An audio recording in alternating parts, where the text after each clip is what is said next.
So when you do any kind of multiple, like double or triples, Yeah. is there an efficient way to jump so that one, you get higher leap, and also you're not completely tired right afterwards? Because I Right.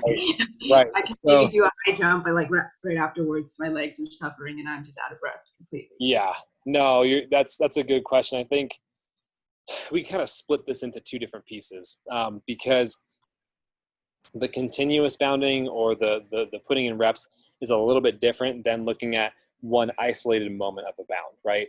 The isolated moment kind of goes back to what we discussed at the beginning of the program about how to bound properly in the multiple section, which a lot of that does follow our Smart Gears methodology of how to bound correctly. In terms of continually doing it and continually being able to replicate the same clean or efficient style bound over and over and over, part of it is mechanics, because you need to do the correct mechanics, right? Because if you don't, it's not going to work as well. But a lot of that is repetition and strength of your body. It's being able to sustain that movement again and again in a similar fashion that you would look at maybe like back squats, right? You might be doing whatever, a 135 back squat for the first time, and it's great for 6 or 8 reps, but you can only do 2 sets of that until you have to put the weight back down because you're fatigued, right? But over time, you do more and more reps well, right? You do them correctly, you do them well, you practice consistently, and then the strength builds up in your legs. The same thing with bounding. It's all a strength thing. And the tricky part is to, I think with jump rope, it's very common to go hard quickly.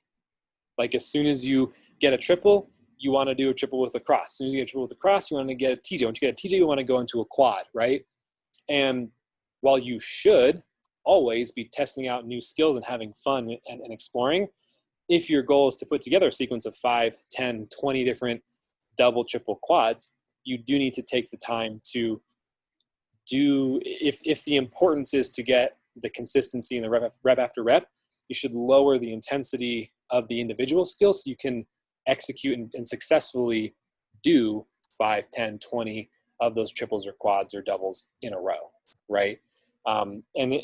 So if you wanted to do, let's take Davina, for example, because I know Davina's working on like swing crosses, TJs, swing opens, right? That's a variety of skills. What might help if Davina wanted to progress that into, let's say, 15 triple under skills in a row, eventually trying to have a variety of like TJ, this, that, and the other, doing swing open, which is a pretty straightforward, pretty easy skill. It's easy to make that efficient and be continuous with it.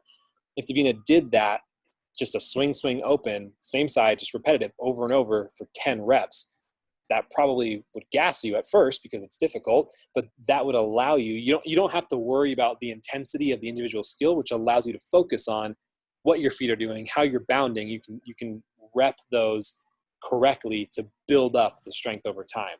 And then at a certain point, you'll probably get to a level where it's like, oh yeah, 20 swing open, like it's challenging, but it's doable. And then once you get to that level, once you add the difficulty of TJs or EBTJ or whatever you want to put in there, you might kind of, because it's harder, you'll probably do less volume, but you'll still end up around 10 or 15 total reps of triple under skills. And that's kind of what leads you to achieve that goal.